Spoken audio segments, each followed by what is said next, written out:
Well, the whole thing kind of started yesterday about 4 o'clock in the afternoon. Apparently, Mr. Barron, the victim in this case, is a pretty reliable employee. And he hadn't reported to work for a couple of days, so his coworkers gave us a call. We sent a couple officers over here right about 4 o'clock, and they saw what they thought might have been some damage to a door. We don't know if that was something related to this at this point or something pre-existing, but they had a pretty good idea that something had happened here at the home. They went around, they were able to find a spot where they were able to enter into the home, and they did find some pretty obvious evidence of a pretty violent crime scene here. There's a lot of blood evidence in the home. They also found the suspect, Mr. Foster, asleep inside the home.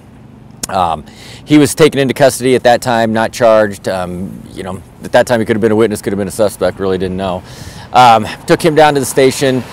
Detectives got out here, they continued to investigate, and they did find Mr. Barron's body here on the property. So at that point it was obviously that we were investigating a homicide.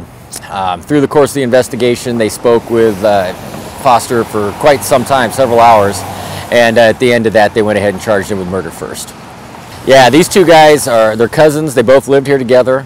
That kind of puts a different layer to the story. You know, Mr. Barron was stabbed, so you know there's always a little more of a personal type of attack there, or a personal rage when we see people stabbed. You know, you got to get so close to someone, you got to get right up in their personal space. So what we often find there is that there's some really personal and a lot of emotion.